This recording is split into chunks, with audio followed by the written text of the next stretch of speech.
Obrigada a todos por continuarem aqui. A gente continua com a nossa programação na jornada regulatória ABMED, Anvisa e Inmetro, debate sobre o futuro das certificações compulsórias de dispositivos médicos no Brasil.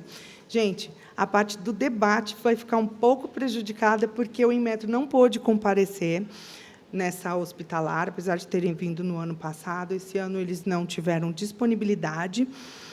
Então, eu gostaria de... A gente vai fazer um debate, sim, mais voltado com a certificação e as boas práticas regulatórias, ainda que sem o terceiro player na avaliação da conformidade, que é o Inmetro. Então, eu gostaria de chamar ao palco o Dr. Anderson de Almeida Pereira. Ele é engenheiro mecânico pela UNBE, ele tem mestrado em Engenharia e Ciência de Materiais pela Universidade Federal de Campina Grande, especialização em Vigilância Sanitária na Fiocruz, e atua na Gerência de Tecnologia e Equipamentos Médicos da Anvisa, área responsável pela avaliação e regularização dos equipamentos e softwares médicos há 19 anos, e está como gerente desde o ano de 2014. Obrigada, doutor Anderson. Queria chamar também a doutora Marina Carvalho, que é líder de comércio e boas práticas regulatórias na Coalizão Interamericana para a Convergência Regulatória no setor de dispositivos médicos. Ela é doutora em Direito Internacional, com mais de 20 anos de experiência em comércio internacional, incluindo barreiras técnicas ao comércio e temas regulatórios. Ela é consultora em diferentes projetos para organizações internacionais, como o Banco Mundial e Nações Unidas. Estamos muito bem acompanhados. Muito obrigada. Passo a palavra para o doutor Anderson. Obrigada, doutor.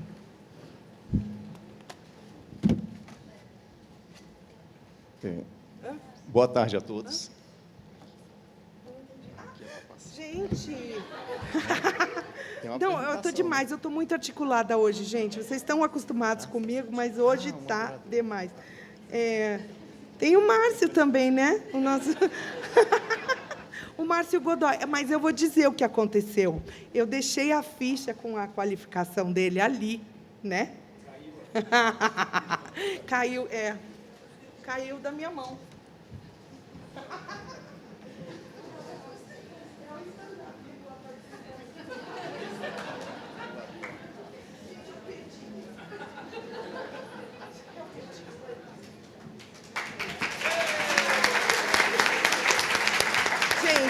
O Márcio Godoy, ele é engenheiro químico, né, Márcio?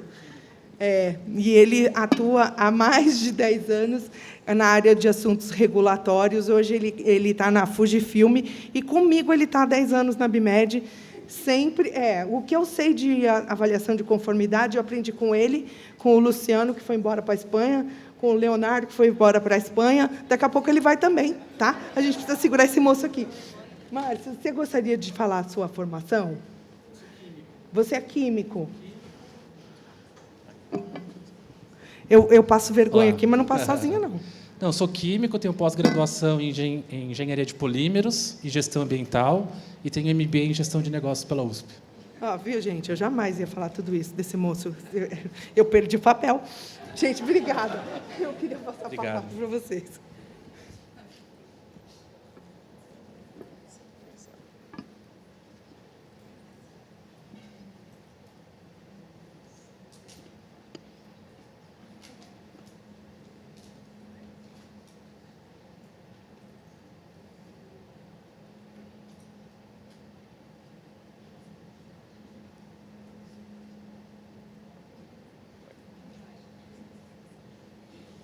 Bom, boa tarde a todos. Auditório cheio aqui. Queria, primeiramente, agradecer à ABMED pelo convite, pela organização do evento, muito organizado. Agradecer à Angélica pela organização aí, essa organização tem mais de uns 2 meses, né, Angélica, você preparando os painéis. Infelizmente, o Inmetro não pôde vir, mas eu vou falar sobre o processo de certificação no Brasil. Para falar do futuro, é bom falar do passado, né? Então, eu vou comentar aqui, eu só não sei como é que... É o verdinho, mas a hora que ele some... Ah, tá. Não, aqui é o laser, não? Esse verdinho maior. Ah, tá, aqui. Tá. Não, então tá. A estrutura, vocês, acho que todo mundo já conhece, né? A GGTPS é assessorada pela CPPRO, que é a Coordenação de Pesquisa Clínica. Volta e meia, a gente recorre à CPPRO para avaliar os estudos clínicos que chegam dos equipamentos, dos materiais de diagnóstico in vitro. Então, ela assessora as 3 gerências e a parte de implante ortopédico. As 3 gerências, a gerência de equipamento, que é equipamento médico e software, a GVIT, que é produto diagnóstico in vitro, a GEMAT, que são os materiais utilizados em serviços, e a SEMIORD, os materiais, a coordenação de materiais implantáveis ortopédicos, os implantes ortopédicos. Aqui só exemplos aí do que cobre cada área, né? Na parte de diagnóstico in vitro, ela não tem a parte de certificação de conformidade junto com o Inmetro, mas tem uma parte importante, que é uma avaliação prévia junto ao INCQS. Inclusive, a Letícia, que está aqui, ela foi uma precursora aí desse processo de avaliação. A parte de materiais, que são todos, desde preservativo, estente, seringas, alguns deles fazem parte do processo de avaliação da conformidade, por exemplo, preservativo, seringas, agulhas, luvas, precisam fazer a certificação. E, na parte de equipamentos médicos, a maioria dos equipamentos são passíveis de certificação compulsória junto a um organismo certificador. Alguns ainda não temos laboratórios, por exemplo, o marca-passo ainda não temos, mas a maioria dos produtos ali, cadeira de roda, aparelho auditivo, aparelho de anestesia, ventilador pulmonar, monitor de sinais vitais, tudo isso aí já está certificado. Bom, essa parte de certificação, na verdade, ela é uma parte do modelo de controle sanitário, né? Que começa desde a autorização de funcionamento da empresa, uma licença sanitária, que é necessário, as empresas precisam ter um responsável técnico legal, ter um sistema da qualidade adequado na inspeção de boas práticas. Isso é exigido para as empresas que produzem produtos da classe de risco 3 e 4, e as empresas que produzem produtos de classe 1 e 2, elas devem seguir, ter um sistema da qualidade também robusto para garantir as boas práticas de fabricação. Então, essa parte é prévia ao registro dos produtos. A pesquisa clínica é fundamental para os produtos inovadores. Boa parte dos equipamentos, eles já são tecnologia conhecida, né? Então, são evoluções e eles fazem por equivalência. Então, não precisa de uma pesquisa clínica, por exemplo, um equipamento de raio-x, um sistema de endoscopia, que o Márcio conhece bastante. Então, para esses não precisa, mas, por equivalência, ele faz uma avaliação, um relatório de avaliação clínica e apresenta no dossiê para o registro. E a parte de regulamentação, a parte de avaliação da conformidade, certificação do dispositivo, essa é uma parte que vai compor o dossiê, que é uma parte, depois dos ensaios, é emitido um certificado de conformidade, emitido por um organismo certificador de produto acreditado ao Inmetro, que vai compor e dar a garantia do sistema completo para a aprovação do registro. E, após o registro, é fundamental a tecnovigilância, que é o produto colocado no mercado, nem todos os produtos apresentam riscos, mesmo depois de mitigados no gerenciamento de risco, vai acontecer algum problema, algum risco que não foi identificado e não foi tratado pelo fabricante. Então, contempla aí fecha o modelo ciclo de controle sanitário. Bom, para a gente tentar chegar mais no futuro, no presente, é fundamental dizer os marcos legais, né? A portaria do Ministério da Saúde, de 94, lá que foi instituído mesmo essa parceria com o Ministério de Desenvolvimento, Indústria e Comércio, na qual, na época, se previa, será que convém a gente montar um monte de laboratório, fazer a certificação dos equipamentos? Não havia certificação dos equipamentos em 94, isso foi ainda no Ministério da Saúde, antes da criação da Anvisa. Então, fizeram, por que não aproveitar os laboratórios que a parte do Conmetro, junto com o Inmetro, já fazia para vários tipos de produto, motocicleta, capacete, asfalto, brinquedo, e aí, por que não aproveitar? E foi uma decisão governamental da época que fez essa parceria, esse acordo do Ministério da Saúde com o Ministério de Desenvolvimento, Indústria e Comércio, na qual, no Ministério de Indústria e Comércio, está vinculado ao Inmetro e outros órgãos. E no Ministério da Saúde, a Anvisa, a partir de 1999, foi criada a partir do Ministério da Saúde. E tem essa cooperação entre órgãos. Mais ou menos uns 30 dias atrás, tivemos reunião em Brasília com o Ministério da Indústria e Comércio, o Inmetro. Foram 3 dias de não só Anvisa e Inmetro, mas também a parte do Apex, vários órgãos, Itamaraty, vários órgãos para discutir justamente melhorias no sistema de infraestrutura da qualidade, o que precisava justamente para fomentar a exportação ou melhorar o sistema da qualidade e de infraestrutura da qualidade no país. O sistema brasileiro, a gente chama de Sistema Brasileiro de Avaliação da Conformidade, a Anvisa faz essa parceria com o Inmetro, na qual o Inmetro tem a responsabilidade de acreditar os organismos certificadores de produto, que a gente chama de OCPs, e acreditar e avaliar os laboratórios de ensaio, da rede brasileira de laboratórios de ensaio.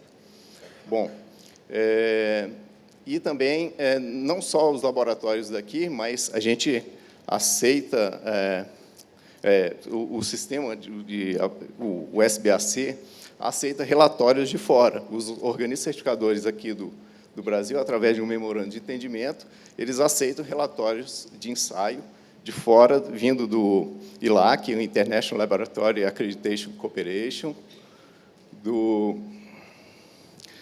European Cooperation e do IAAC, que é o Inter-American Accreditation Cooperation. Tá? Mas a maioria são laboratórios do ILAC, credenciados ao ILAC. Aqui é só um breve relato desde como foi o processo de certificação. Primeiro teve aquele acordo entre o Ministério da Saúde e o MIDIC, em 94. Aí, em 99, foi criada a Anvisa, e logo na criação da Anvisa, já veio uma resolução que foi a 444, de 99, já trazendo um esboço do processo de certificação. Naquela época, existiam pouquíssimos laboratórios acreditados para alguns certos tipos de equipamentos, acho que tinham 6 tipos de equipamentos. Eram laboratórios reduzidos, assim, era um laboratório só para fazer equipamento de raio-x para todo o Brasil. Existia uma fila muito grande. Então, essa autorização de modelo previa uma autorização excepcional da Anvisa por 1 ano, na qual a empresa, ainda em certificação, ela já recebia o registro. E, nesse decorrer de 1 ano, ela apresentava, e podia prorrogar por mais 1 ano, porque às vezes precisava, para a emissão, para a conclusão do certificado de conformidade. Concluiu o certificado de conformidade, ela recebia o registro definitivo. Só que esse modelo assim, foi gerado, naquela época, em função da baixa infraestrutura laboratorial que a gente tinha, né, do problema, e que acarretou também em outros problemas. Alguns produtos que já estavam no mercado não conseguiam a certificação, então gerava recall, recolhimento, e era um problema. E aí a gente publicou a RDC 32 de 2007, essa daí a gente extinguiu a autorização de modelo e determinou que somente o produto já com certificado seria aprovado junto à Anvisa, não teria mais essa autorização excepcional. Paralelo ali, o Inmetro publicou, em 2001, logo depois da criação da Anvisa, o primeiro portaria, regra específica desse modelo de certificação. E, em 2006, ela publicou a portaria Inmetro, de 86 de 2006. Né? Então, paralelo a isso, o Inmetro também foi publicando as portarias e RGCPs paralelo às publicações da Anvisa. Em 2009, nós publicamos a IN 8 de 2009.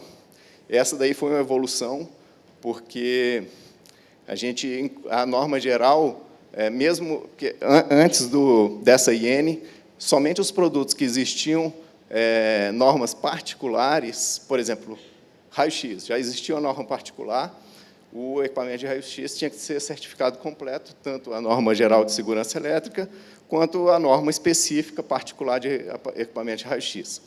E, por exemplo, um endoscópio, não existia uma norma específica para endoscópio, ele era isento de certificação.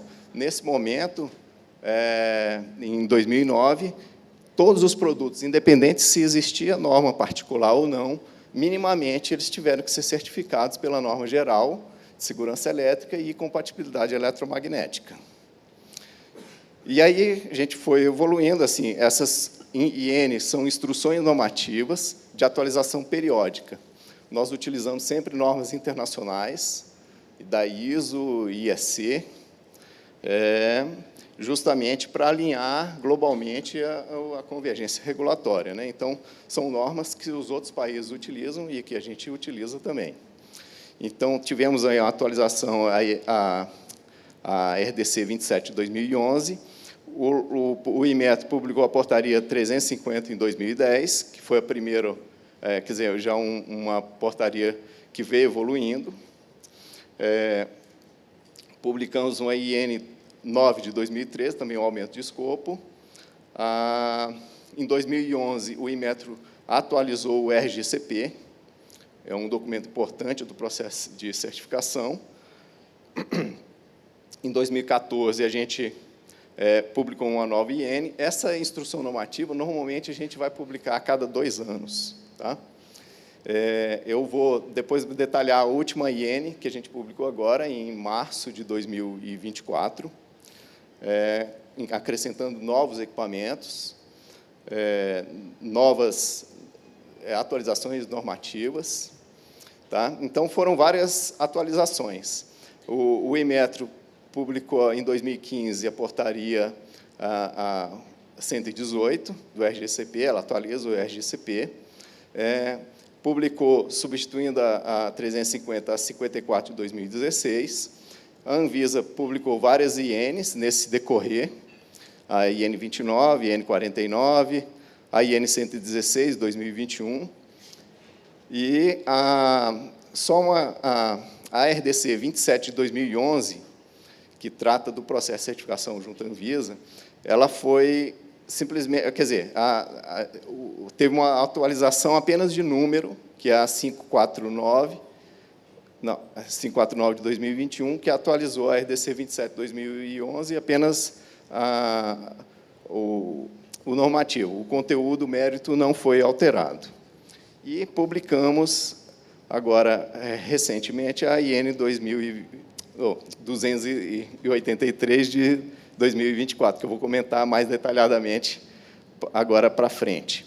E teve a portaria 384 de 2020, do Inmetro, que substituiu a 54, que teve uma evolução grande, foi demanda inclusive das associações, da ABMED, da ABIMO, dessa possibilidade de flexibilização, que eu vou comentar mais na frente. Aqui eu trouxe só uma foto de uma sala de cirurgia, uma coisa que a gente não imaginava, mas hoje, se você entrar numa sala de cirurgia, não só sala de cirurgia, mas UTI, emergência, qualquer parte do hospital, você vai ter a segurança, você vai ter o pensamento que você já tem a segurança que você não vai ter problema de interferência eletromagnética, segurança elétrica, choques, alguns riscos que são inaceitáveis hoje e que antigamente existiam muito. Aqui, por exemplo, aqui um microscópio cirúrgico, tem relatos de que o médico começava uma cirurgia com um microscópio cirúrgico e um aparelho na outra sala com interferência eletromagnética, o médico se movimentava para pegar algum instrumento e o microscópio se movia sozinho pela interferência eletromagnética. Então, agora a gente tem a segurança, todos os equipamentos, se entrarem regulares no país, se não foi contrabando ou alguma coisa assim, ou compra irregular, eles minimamente vão atender a segurança elétrica, de segurança elétrica e compatibilidade eletromagnética. Então, eles têm proteção contra descarga eletromagnética externa e também eles não podem emitir uma descarga elétrica que vai superior à norma, que vai interferir nos outros equipamentos. São dois caminhos aí. Então, aqui é só um arco cirúrgico, uma mesa cirúrgica, que mesmo as mesas cirúrgicas, mesmo as não elétricas, elas precisam ser ensaiadas, teste de carga, capacidade de flexão, então, todos os testes seguindo as normas internacionais. Tá? E aqui, não, é isso, aqui tem tudo. Aqui, todos os equipamentos aqui, desde o foco cirúrgico, o arco em si, o monitor de sinais vitais, opa, não, espera aí. Aqui um bisturi eletrônico, todos eles já têm normas particulares, não só a norma geral, mas existem normas de desempenho particulares para cada tipo de equipamento. O arco em si, a mesa cirúrgica, o bisturi eletrônico, a NBR ISC 60601-2-2, e as normas colaterais. Tá? Então, a gente tem hoje, graças a esse processo de certificação, que vem evoluindo aí 30 anos, né? Eu diria que 30 anos, de 94 para cá, 30 anos. E tem a gente tem a segurança de entrar num ambiente hospitalar mais seguro. Aqui só repetindo, né, a resolução que está vigente é a 549 de 2021, a IN 283 de 2024 e a portaria do Inmetro 384 de 2020, que eu vou comentar. Da parte da IN 283 de 2024, ela é de classificação de atualização periódica. A cada 2 anos, a Anvisa vai revisar ela. A revisão dela era para ter sido publicada no final de 2023, mas teve um atraso interno lá de regulatório. A gente só conseguiu publicar em março. Mas a ideia é que, no final de 2025, tenhamos uma outra IN. Ela tem abertura com dispensa de análise de impacto regulatório por convergência a normas internacionais. Então, tem um parecer da nosso Relações Internacionais, que, utilizando-se normas internacionais, até convergentes do IMDRF, que essa atualização é feita sem necessidade de um AIR, né? Análise de impacto regulatório.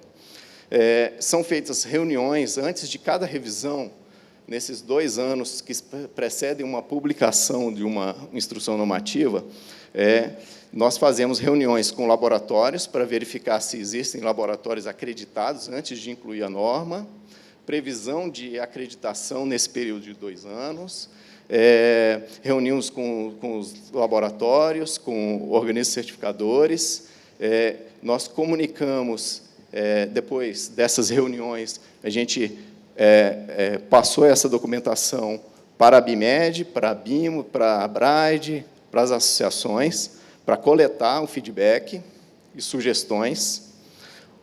Inclusive, a ABIMED sugeriu algumas alterações, a gente acatou na extensão de alguns prazos, que a gente tinha imaginado um prazo menor, a gente estendeu os prazos. O que foi de evolução nessa instrução normativa?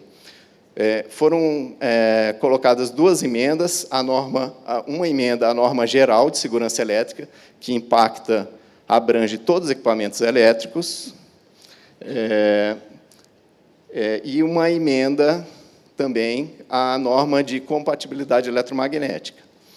Bom, e aí, nesse caso, a gente, como a abrangência é muito grande, não porque a emenda vai necessitar de um ensaio, quer dizer, total, vai ser um ensaio complementar, mas que todos os fabricantes vão precisar de fazer essa avaliação e essa complementação de ensaios. Então, a gente deu 4 anos. O fabricante não precisa esperar até o 4º ano, deixar para o final. Na medida que forem recebendo as inspeções de manutenção pelos organismos certificadores, já pode avaliar, e já temos laboratórios, no Brasil já tem vários laboratórios acreditados para a execução dessa emenda, tá? Tanto dessas 2. Atualizamos também 10 normas técnicas com emenda, de menor, mais a emenda administrativa, que não requeriam muito ensaio. Foi feito, nesse caso, a gente deu 2 anos de prazo. Tivemos a atualização de 19 normas técnicas, com nova versão, que elas têm algumas normas que, ao invés de publicar uma emenda, elas mudam e publicam uma nova versão de norma. Também, mas tudo norma internacional. Inclusão de 11 normas técnicas novas de equipamentos que não existiam certificação. Então, por exemplo, foi incluído, por exemplo, só que é um equipamento respiratório domiciliar. Então, não existia, agora existe uma norma particular e ele vai precisar ser ensaiado. Nesse caso, das normas novas, a gente deu 3 anos de prazo para que o fabricante vá se adaptando e verificando se o seu projeto atende. Provavelmente atende, que desenvolveu de acordo com as normas internacionais. E fizemos a exclusão de 2 normas técnicas que foram canceladas e a prorrogação de mais 1 ano da exigibilidade da norma ISO 80061-2-12 de ventiladores pulmonares, visto que o prazo concedido na última IN 116, a gente avaliou, e foi até uma demanda da ABIMED também, que necessitava mais tempo. Então, a gente prorrogou por mais 1 ano. Então, nessas prorrogações, nessas revisões de IN, a gente leva em conta, inclusive, se antes da vigência dessa norma, sei lá, daqui 4 anos, se não tiver o laboratório está com problema ou não tem jeito, a gente vai prorrogar e a gente vai conforme a necessidade. Bom, aqui, para quem não conhece o modelo de certificação, só um esquema.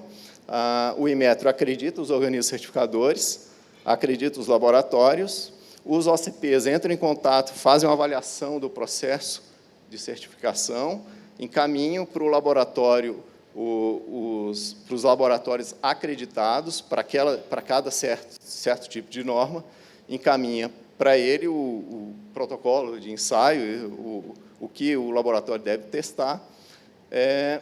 O OCP, ele audita também a produção, a fábrica, para verificar o processo fabril quanto à parte de certificação, e o fabricante encaminha o equipamento para o laboratório de ensaio realizar todos os testes preconizados pelo OCP.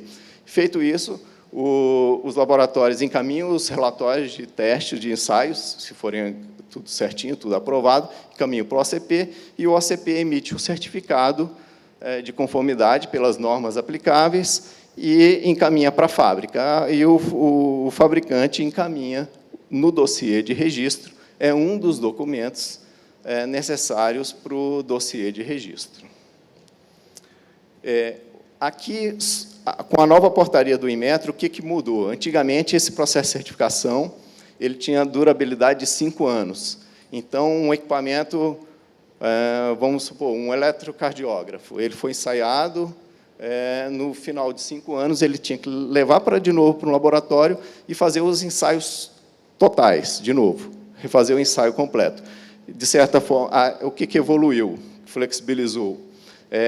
Esse processo de ensaio, ele deixou de ser de 5 anos e se tornou completamente vigente. Ele não precisa do reensaio a cada 5 anos.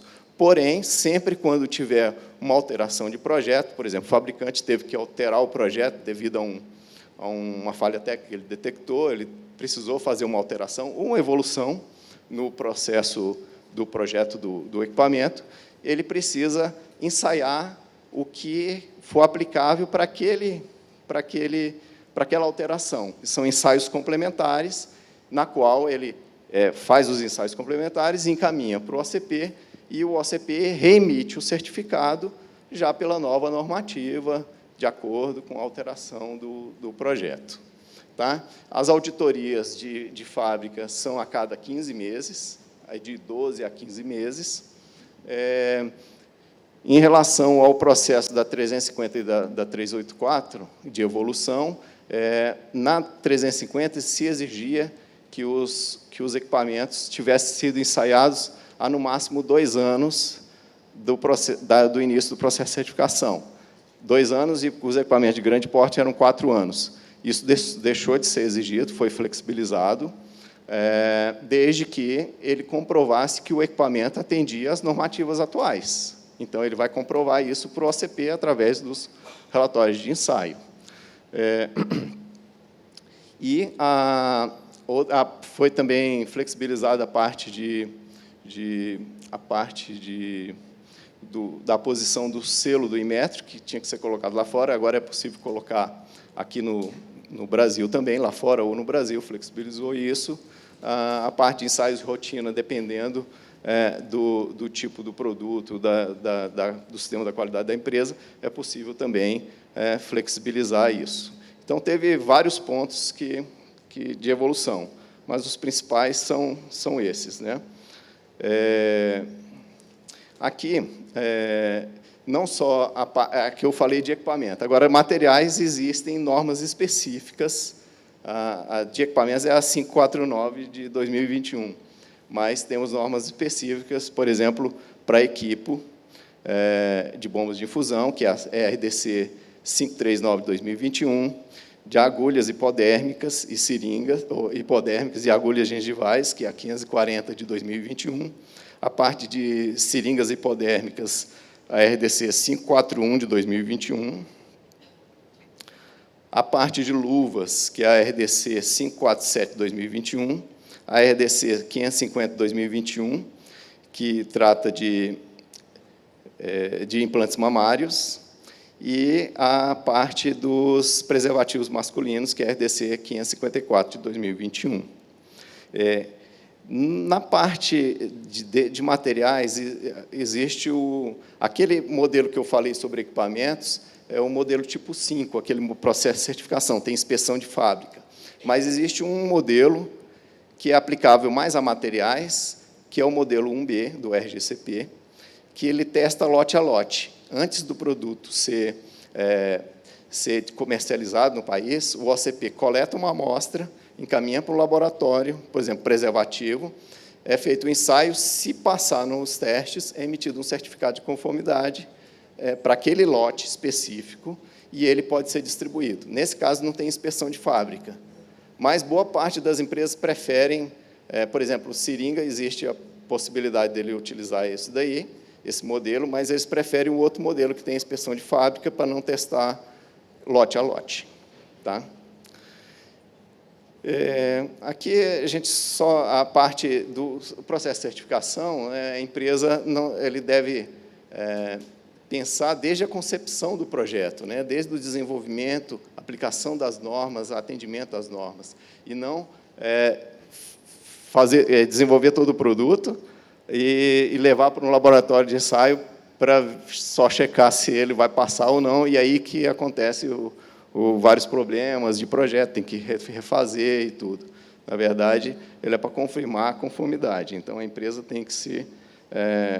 normalmente, as boas empresas elas seguem todas as normas internacionais desde a concepção do seu projeto. Tá? E aí, esse trabalho aí que eu já comentei, né, que é trabalhar sempre em conjunto, aí, Inmetro, Anatel, OCPs, laboratórios, que é esse processo, sempre antes de uma revisão de IN, a gente faz esse trabalho. Nós temos trabalhado também reuniões periódicas com organismos certificadores, com laboratórios, com as associações. Nas duas últimas reuniões, já chamamos as associações, tanto a ABIMO, a ABIMED, a ABRAID, para discutir problemas pontuais, né, de entendimentos, tanto da Anvisa, tanto dos OCPs, dos laboratórios. Tem sido interessante essas reuniões. Inclusive, o Inmetro participou de uma, e vai participar das demais. Estava tendo um choque de horário, acabou que a gente provavelmente vai mudar a data, quer dizer, a gente sempre executava a cada uns 45 dias e nas quintas-feiras, à parte da tarde. Provavelmente a gente vai mudar a data, porque justamente o Inmetro está com problema de participar nesses dias, né? Então, faz parte também da Anvisa manter e continuar evoluindo, ampliando o sistema de certificação. Hoje, a gente tem, nessa nova IN, 86 tipos de equipamentos que têm normas particulares, não só a norma geral. A gente está ampliando a cada 2 anos essa quantidade. Então, quer dizer, à medida que os laboratórios vão evoluindo, vão se ampliando, a gente consegue também ampliar o nosso escopo de certificação. Tá? Claro, e a gente tem também apoiar a ampliação dos ensaios de atuação, né? E, basicamente, era isso que eu queria dizer. E, para o futuro da certificação, é claro, sempre tem melhorias a fazer. Da parte, essa portaria 384, que teve uma flexibilização grande, do ponto de vista de ensaios e de processos, é possível também. É uma evolução, diante de necessidades específicas, é possível uma evolução. E a tendência é a gente ampliar essa quantidade de equipamentos certificados. Era isso que eu queria. Desculpa ter passado aí muito do tempo.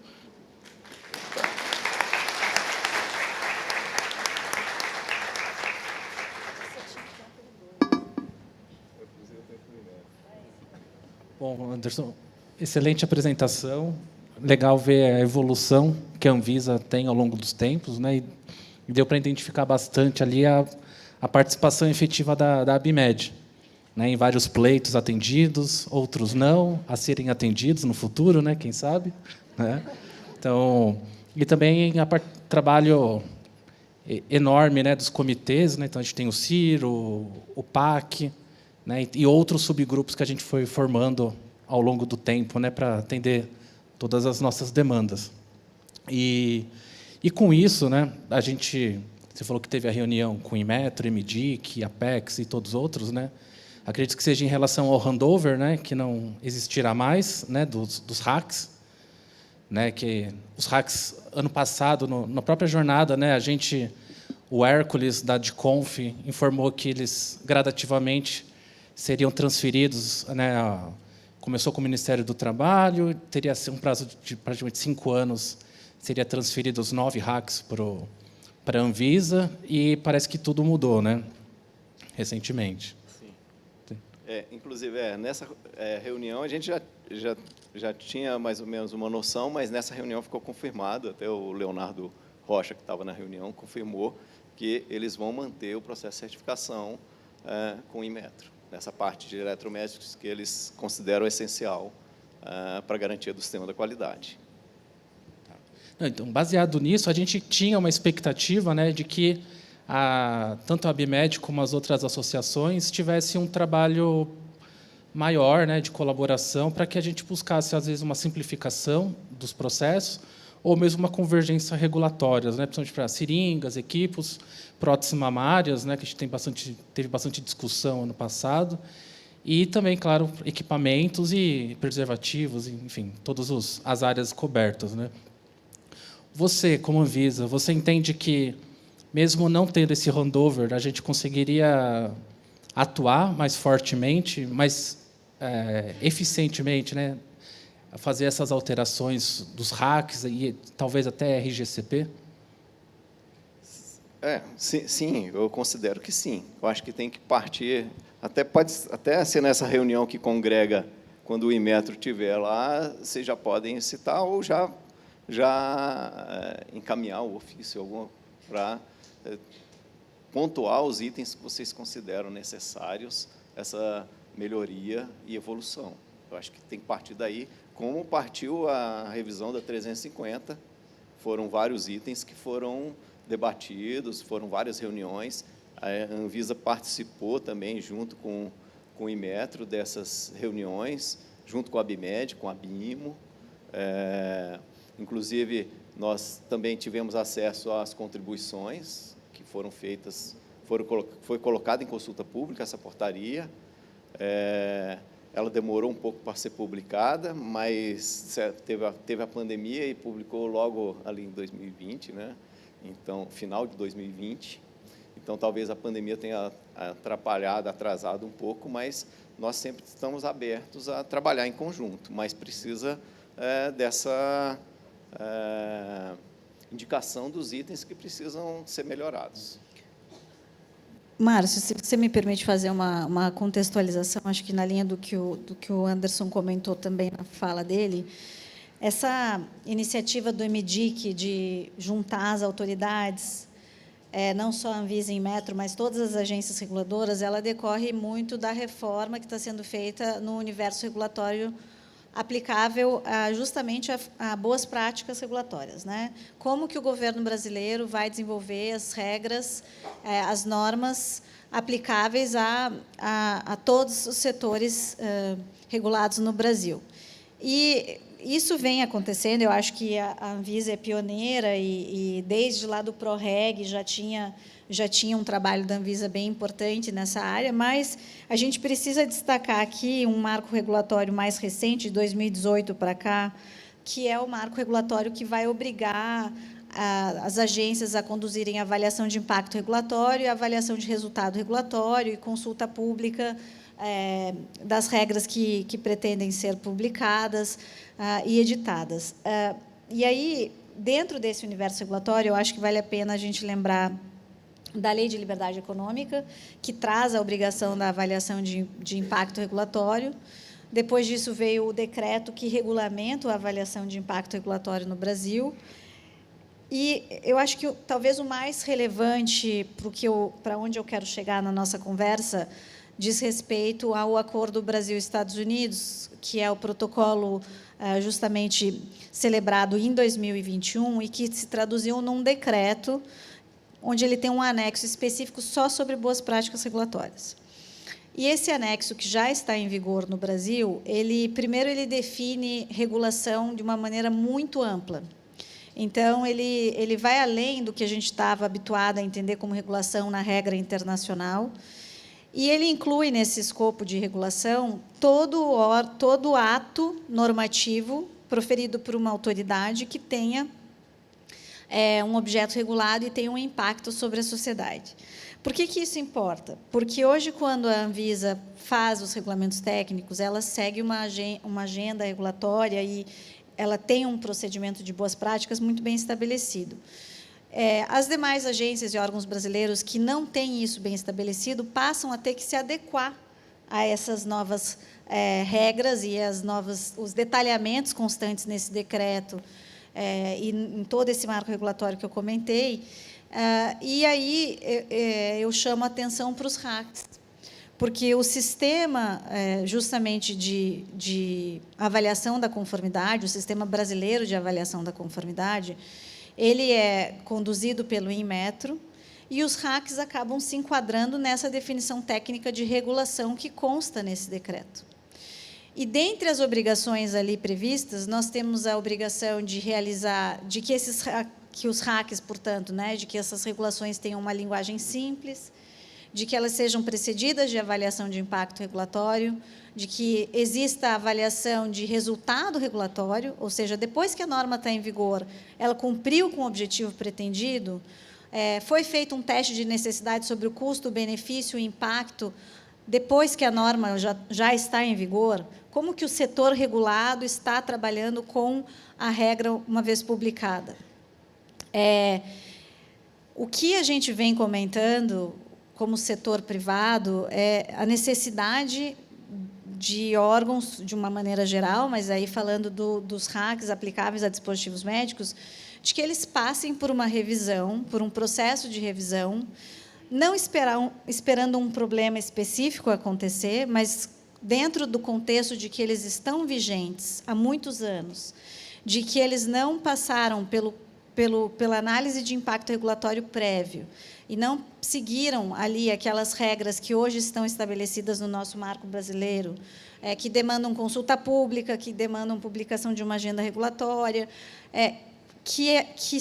seja feita, em primeiro lugar, então, uma revisão dessas regras, para entender se os RACs hoje cumprem com os resultados a que eles foram propostos, uma vez no tempo em que eles foram publicados.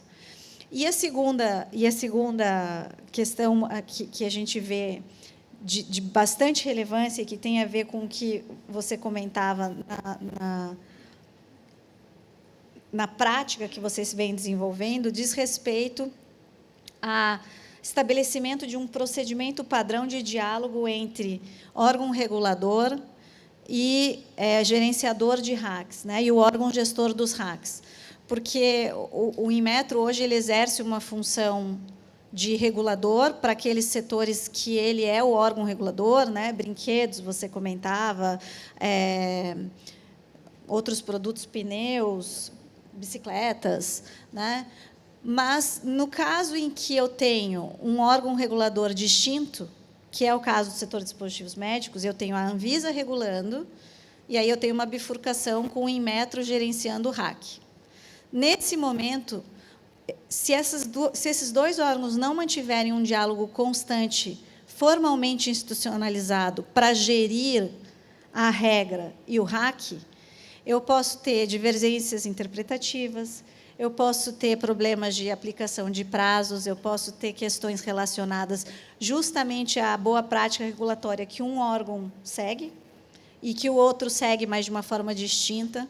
Então, esse direcionamento em torno de um... E aí, eu comentava com você antes da palestra, né, antes da gente falar aqui, sobre esse procedimento de conversa que vocês têm hoje, ele precisaria passar por um processo, talvez, de formalização e institucionalização entre as duas agências, como um desenvolvimento dessa bifurcação. Se o handover não acontece, e não vai acontecer, então, vamos gerir o processo atual. Você acha que faz sentido a gente conduzir por essas duas vias, ou seja, formalizar um pouco mais esse diálogo entre órgãos e, ao mesmo tempo, tentar estimular a uma revisão do resultado regulatório dos RACs atualmente vigentes pelo Inmetro, obviamente com participação da Anvisa nesse processo? Faria sentido a gente conduzir uma agenda assim? Sim, eu acho que é viável, sim. Inclusive, faz parte lá do MIDIC, nessas reuniões que a gente participou, justamente eles estão preocupados com essa parte de seguir as boas práticas regulatórias. Isso foi um dos itens para não impactar, eu acho que é viável. O acordo, a gente já tem um acordo que foi revisado em 2009, que estabelece esse acordo de parceria. Então, a Anvisa e Inmetro, com o Metro, tem toda essa parceria. Claro que tiveram mudanças constantes de diretoria do Inmetro, que isso atrapalhou muito a condução, inclusive o diálogo da Anvisa com o Inmetro, né? mas a Anvisa, ela assim, quanto às boas práticas regulatórias, ela segue, foi uma das iniciais, uma das agências que começaram a seguir o rito regulatório apropriado. Por exemplo, quando a gente for revisar a 549 de 2021, que é a RDC 27 de 2021, sobre o processo de certificação, provavelmente, quando for necessário uma atualização do RAC, se for proposto uma avaliação do impacto, não do impacto regulatório, do resultado regulatório, e se tiver necessidade de se avaliar, se revisar os RACs, o Inmetro também vai seguir as boas práticas, seguindo a IR, a RIR, e provavelmente a gente também vai ter que revisar a nossa 549, seguindo também o AIR e o ARR, né, a avaliação do resultado regulatório. Nas duas últimas normas que nós fizemos, a norma de software, a 657 de 2022, a gente fez toda a avaliação do impacto regulatório, levou 1 ano e meio, teve todo o processo, teve a consulta pública, tomada de subsídios, e uma sequência de processos justamente para chegar numa normativa viável e factível, né? E a norma também, a 579 de 2021, que é a de equipamentos usados, recondicionados, também passou por uma avaliação do impacto regulatório, e seguindo todas as boas práticas exigidas já por esses novos decretos aí presidenciais, faz parte da evolução. Eu acho que é viável essa parte de revisão dos RACs, revisão ou uma avaliação dos resultados regulatórios para detectar pontos de melhoria e evolução. É possível, sim. Bom, Anderson, seguindo essa linha, né, de raciocínio, você entende que seria viável para a Anvisa, às vezes, nessas discussões, compartilhar, né, as suas metodologias, ferramentas com o Inmetro para que haja uma convergência regulatória, né? Por exemplo, a Anvisa, há muito tempo atrás, já vem adotando análise de risco para a certificação de boas práticas, certo? Onde eles têm um know-how, onde eles definem se a empresa precisa ou não fazer a inspeção física, né? E isso diminuiu muito as filas, né, de espera. E agora, recentemente, com a adoção do MDSAP, né, onde você até aumenta, duplica o prazo de validade do certificado de boas práticas de fabricação. E então, com esse know-how, né, de inspeção de uma auditoria documental, né, onde você faz ali para uma análise de risco, ali outros vários requisitos internos. Você acha que essa experiência poderia ser compartilhada ou adotada junto ao Inmetro? No caso, por exemplo, da adoção de uma auditoria remota, seja do fabricante ou do solicitante? Eu falo isso porque a gente teve, durante a pandemia, a gente teve uma portaria especial, né, onde foi possível realizar essas auditorias remotas. E o mercado, né, a gente percebeu que teve muitas mudanças, né, significativas. Então, teve redução do tempo, do custo, né, foi mais eficiente, não teve danos, né, até hoje a gente não tem nenhuma notícia, né, nenhum estudo aí publicado que houve uma deteriorização do mercado, né, aumentou recalls, enfim. Você acha que isso seria viável, a gente compartilhar essas experiências de sucesso da Anvisa com o Inmetro? Sim, sim, eu acho que é viável, sim. As tecnologias evoluíram muito, inclusive é possível fazer uma inspeção remota, guiada, né, com tecnologia de câmeras e processo de inspeção. Acho que é uma questão de diálogo, né? E o Inmetro, pelo que a gente teve mais contato recente, é que eles vão seguir essas boas práticas regulatórias, né? E a Anvisa se predispôs também a auxiliar, dentro do possível. A Anvisa auxiliou outras agências reguladoras também que estavam iniciando o processo de regulação, e a Anvisa foi auxiliada também pela Casa Civil e pelos órgãos que já estavam mais evoluídos em relação à Anvisa. Temos tempo? Temos tempo? Tá. Tem um comentário? Na verdade, eu ia pedir para você, não sei se tem condição, mas dentro da estrutura do MDIC de uma nova estratégia para a política regulatória, né? Ele publicou no ano passado a Estratégia Nacional de Política Regulatória, que tem como objetivo implementar essas novas obrigações do Brasil.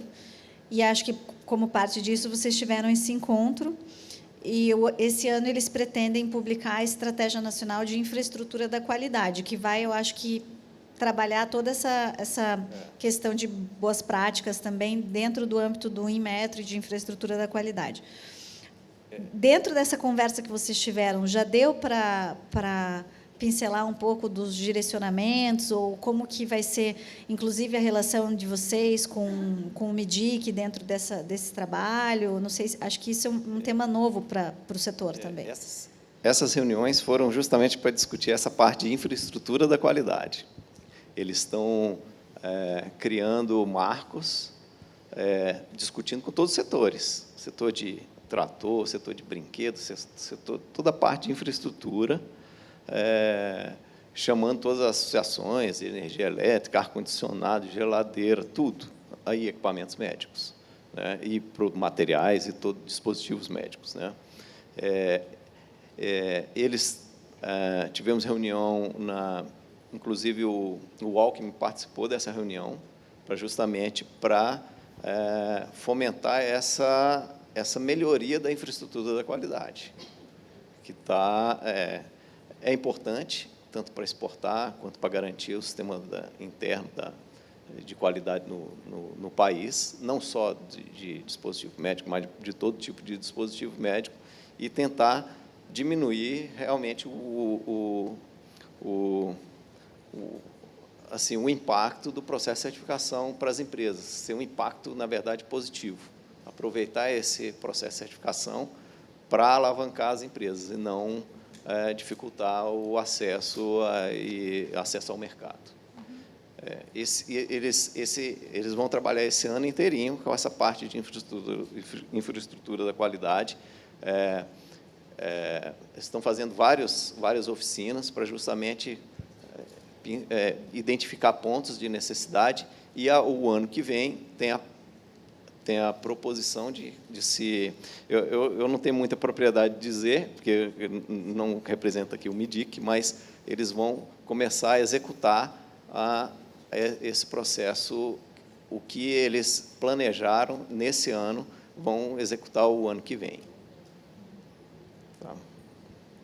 Então, queria agradecer, Anderson, pela oportunidade, Marina também, pela discussão, foi muito gratificante, né? Acho que muito esclarecedor para o mercado, para todo mundo, e espero vê-los ano que vem aqui na Jornada Regulatória. Obrigado.